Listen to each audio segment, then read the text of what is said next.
hargeysa mar allaale markaan imid habeenkii baan hortii la marmariyey oo aan casho tagnay 10 habeenimo oo waxaan arkaa suuqii aan laga kicinin Kenya waa taqaanid Nairobi wadan weyn waxa way 12 galabnimo la kala cararaa laakiin waa 10 yani 5 galabnimo la kala cararaa oo dukaamada dhan la wada xiraa laakiin halkan waa 10 habeenimo ayaa waxa islaamiyada dahabka waxay la fadhiyaan luqluqyada iyo shawaaricda la fadhiyaan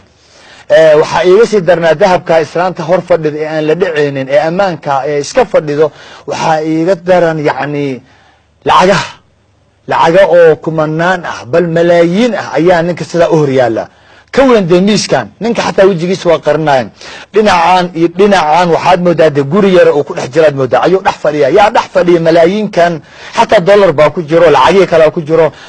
waxa ku dhex jira aniga waxaan u maleeyaa baakad yani uu lagu dhajiyay bahasho deeyaan ninka qaad buu iska cunaya dharkiisa waa iska maaragtay symbol waa fudud yihiin hal qori uu iska haysta iska cunaya wax ilaalinaya malaha xagga waa malaayiin kale xagga wixii oo dhan wadada oo dhan lacag baa safan caalamka ma jiro wax sidaas oo kala markaas wali waxa la yiri cishaa marka la adimo masaajidka caalimatan dhinaciisa marka la adimo imaamada intuu kor saaro oo ku dada ayuu masaajidka iska aada oo hadhow u soo noqona yani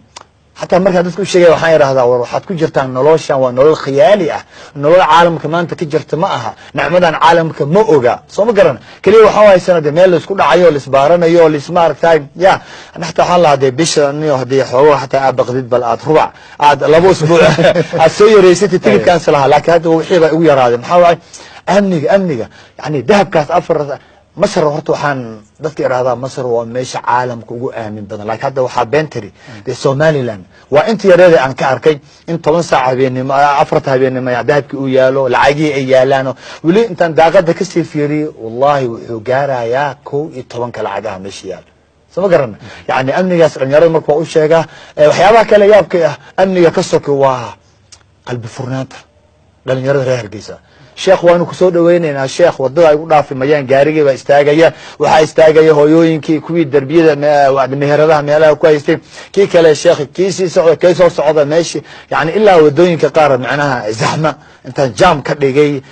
aan marka dambe gees akhiran waxa lagu qaadaa gaari inaan ama luqluq mar ama gaari lagu qaado ma xataa culimada runtii waan dhibay sheekhi waa ila socod markaas inta xaq la soo maray oo sheekh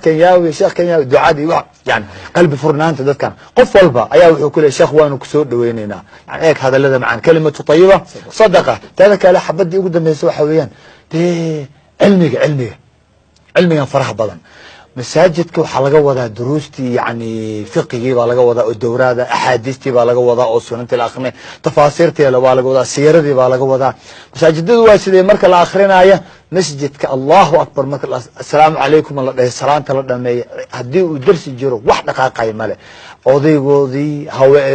dhidigoodii iyo labkoodii yarkoodii weynkoodii waa la wada fadhinaya yani iqbaalkan faraha badan ee xagga diinta ah iyo xagga amaanka iyo xagga horumarka yani waxyaabaha aad ii soo jiito oo ah hadii Ilaahay yiraahdana aan meelbo aan taga aan ka sheekeyn doono waana duceeyaa inuu Ilaahay u daa'imiyo Somaliland amaankan cilmigan inuu u daa'imiyo inuu horumarkan u sii adkeeyo